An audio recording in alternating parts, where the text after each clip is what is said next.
Greetings, dear viewers. This is George from Ireland, carrying on my series about the Northern Ireland Troubles. So I got to 1981 and the hunger strikes were on. The IRA had very carefully selected, and so had the INLA, who was going to go on hunger strike. One man, Bick McFarlane, wasn't allowed to do it because he was in prison for sectarian murder, and the IRA didn't want that to damage their reputation as noble revolutionaries. So 27-year-old Sands, he went on strike, and the IRA were confident he would see it through. He wouldn't chicken out. He would actually kill himself. And that's another point. Was it suicide? The Irish bishop said, no, it's not, whereas the English bishop said that it is. So it's a fascinating philosophical question. It's not like taking poison. It's not taking action. It's refusing to take action to sustain one's life. But there we are. He was doing something to kill himself. Can't see how it's not suicide. Is that therefore a mental illness? Should it be force-fed? Well, the British Medical Association decided they would not force-feed prisoners. And this has been tried in the First World War. Thomas Ashe, an IRA man, had been force-fed. That had gone wrong, and it accidentally killed him with a feeding tube going down the wrong way. So Sands, he was a writer, which is possibly what drove him to suicide. His woeful scribblings and his poetry about a bird, I can't remember which one it was, that dies when it's denied light, and he compared himself to that, singing his lonely song, writing his diary. And whilst he was in prison, Tom Barry died, who was a well-known IRA figure from Cork.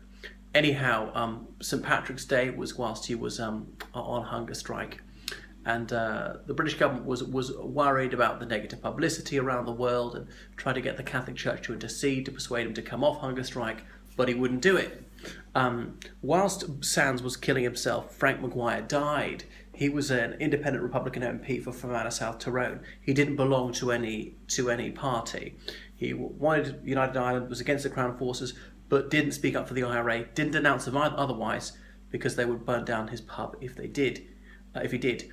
Anyway, so Sinn Féin hit on the idea of putting Bobby Sands up for Parliament, but he stood as the anti-H Bloc candidate, not the Sinn Féin candidate. And he stood against a Unionist MP, and Bobby Sands just won. Which anyway, shows what a free country the United Kingdom is, to have completely free elections. A man in prison for terrorist crime, even he is allowed to contest elections. Anyway, some people were saying to Thatcher, should she give in? And she said, no, crime is crime, it's not political. Mr. Sands is choosing to end his life. This is not a choice they offer to any of their victims.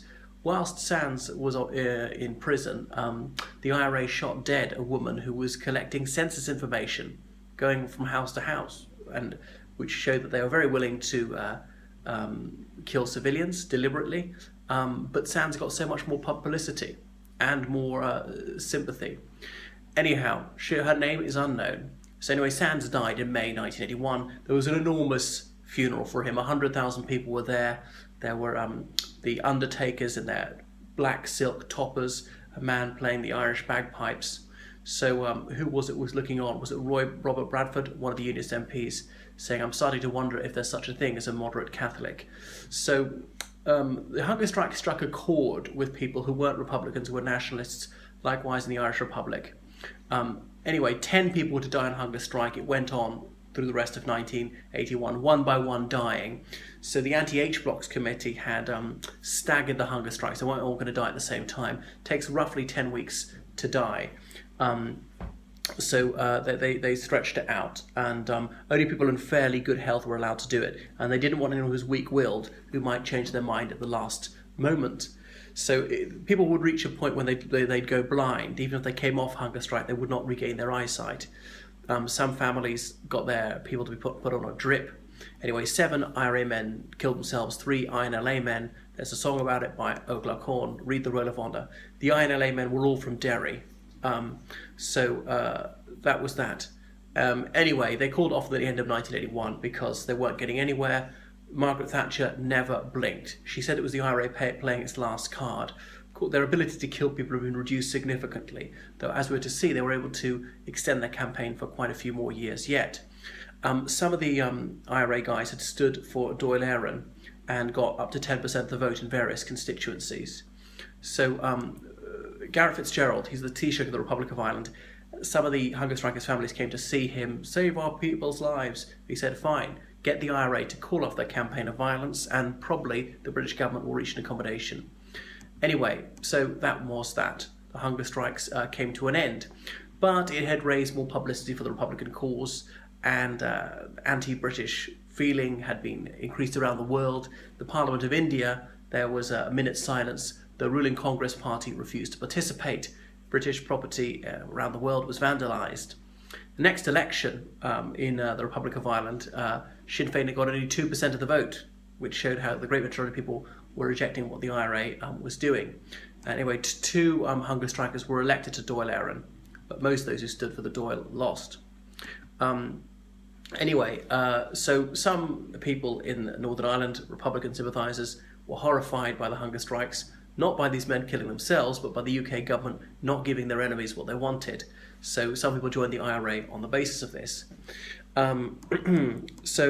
Loyalists used to mock the hunger strikers, saying "Die it the Bobby Sands way" and showing a picture of a skeleton, or Rangers fans chanting "Would you like a chicken supper, Bobby Sands?" Or one loyalist terrorist organisation had a quip, 10 more dead saves us lead. Or there's a loyalist song, "There was shite upon the wall when the F ate fuck all," the F being an opprobrious term for Catholics. So after that, the troubles did slow down a little bit. The Republican movement became distracted by Sinn Féin's political activity. The IRA was still killing people in large numbers. Another salient issue, 1981, homosexual acts were decriminalised in Northern Ireland. The Reverend Ian Paisley led his campaign Save Ulster from Sodomy, and it was one issue in which Unionists and Nationalists were largely in accord. Another thing I should point out about this, in the early 70s there was so much violence that the city centres were deserted even on Friday and Saturday nights. The only pubs that were open were often those who were frequented by gay men. So there'd be teenage soldiers walking around in full battle gear into pubs to see that there were no wanted men there. And there were these teenage soldiers having their bums pinched by middle-aged gays. It was a curious situation.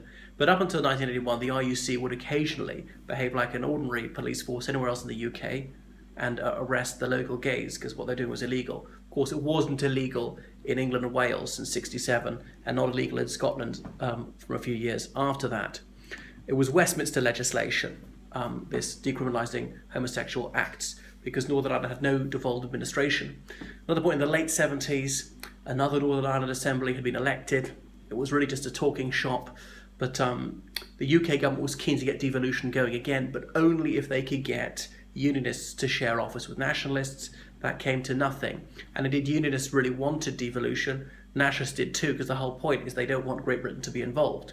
And although that's not a united Ireland, it's something away from a full union. Anyway, Garret Fitzgerald of Fine Gael, he was out as Taoiseach in the south. Charles Haughey came back in, and he launched the New Ireland Forum.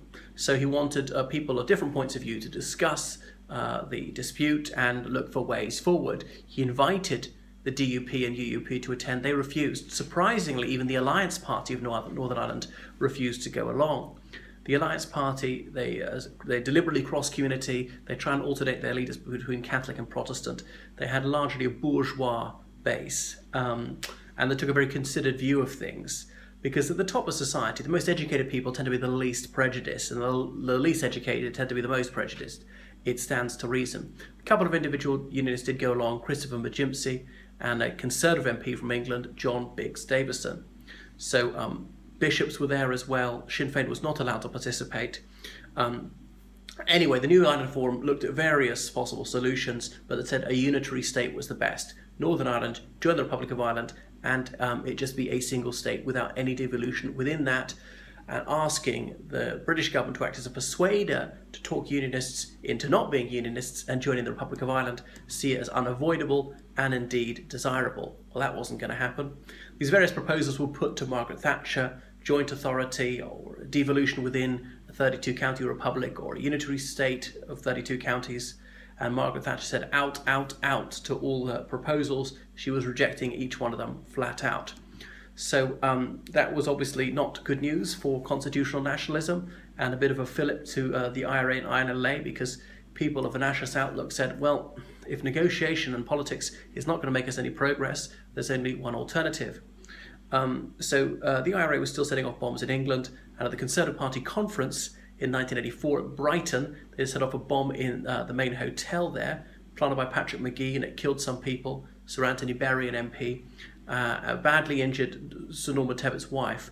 Margaret Thatcher escaped unscathed, but that was that. She was a hate figure for them for not giving the hunger strikes what they wanted, which is unsurprising. Why would she give her deadly enemies any favours? And that was that. So it was fairly successful for the IRA, even though they only killed 5 people. But the man who did it, Patrick Magee, was later caught and given years in prison.